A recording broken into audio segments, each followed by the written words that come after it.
One of the top complaints from homeowners sounds pretty simple. They don't have enough storage space in the kitchen. But what most people don't realize is there's more space than you think, hidden in places you'd never think to look.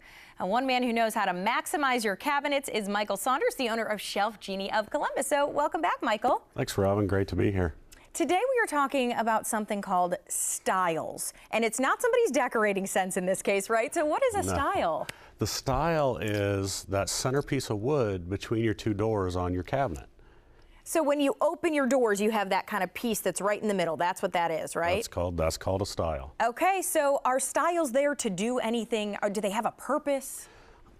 In most cases, the answer is no. The purpose is to basically close the gap between the doors, because think about it, if it's not there, the doors don't butt up to each other. The doors are about an inch apart, so without that style, you're seeing into the cabinet. Makes sense. Okay, so then the style creates this separation, which kind of limits what you can put in that cabinet, right? It does, because it basically creates two smaller openings and makes it harder to get into the cabinet. And then you can't, things with a handle or something may not fit in that area. Yeah. Okay, so what is the solution to this? The solution is what we do at Shelfgenie. We come in, we cut that style out. We will attach it to the back of one of the doors. So it's still there, but when you open the doors, it swings out of the way, taking those two small openings and creating one larger opening. And we're looking at, this is video. I recently spent some time with you at the Home and Garden Show, and that shows the options that you now have once that style's gone, right? Exactly. I mean, I can come in and pull out shelving in the two small openings, but if I do it the way you're seeing in the video, you're actually gaining about 5-6 inches in the middle of that cabinet that you would lose if you put pull-outs in the two small openings. Is that something that people do not even think is an option? I would imagine people have no idea.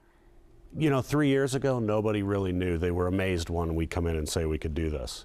More and more people are seeing in catalogs, they're seeing on TV, they're seeing videos, and some cabinet makers are starting to actually do this as well.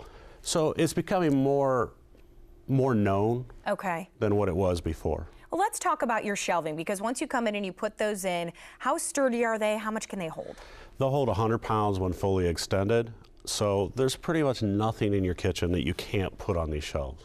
Okay, heavy pots and pans, crock pots, anything's game. Those big mixers, food processors, everything. Okay, Michael, we also have photos of a recent project you worked on in a home. So we're going to show those, and I want you to kind of explain to me what you did here. So this homeowner, I believe this was under a cooktop, went in and we cut the style out. There you're seeing a close-up. We use a very thin saw to cut the style out, so we're not taking a bunch of material out. And then we ended up putting 3 glide outs in there. So she went from having a bottom shelf to now having 3. So we tripled the amount of storage space she had in that cabinet. Now, is the style something that just happened? Is it kind of a standard builder thing that you'll see in most homes? Yeah, in most homes you'll see it's just a standard. They're putting a face on the front of that cabinet. And they put that style there so that the doors don't have to be matched up perfect, and it closes that gap. It's one of our most popular, actually, things that we sell is taking the style out. People love it. Taking the style out. And this is probably a good time to mention, because when you do all of these things, you're keeping the exterior perfectly intact, right? Yeah, I mean, if you don't know we've done it and you just walk into a kitchen, you're not going to see it. If you look for it, then you can tell that we've cut something, but you really have to look to be able to tell. And that's the whole purpose, is you want people to use what they've got and make the most of it. Absolutely. We don't want you to have to get new cabinets. And let's talk about your in-home consultation, how people can get started and how that process works. They contact us and set up an appointment. We send a designer out to the home. That designer is going to walk through the kitchen, bathroom, whatever area it is, talk to you about the problems you're having. They're going to ask you a lot of questions about how you use the space, what you would love to see stored in the space, where you do different things, and we're going to, together with you, design a solution. I like that. So the customer is always involved in the process. Absolutely. It's their kitchen. All right, Michael, thank you so much. Of course, we have the phone number and website up on screen.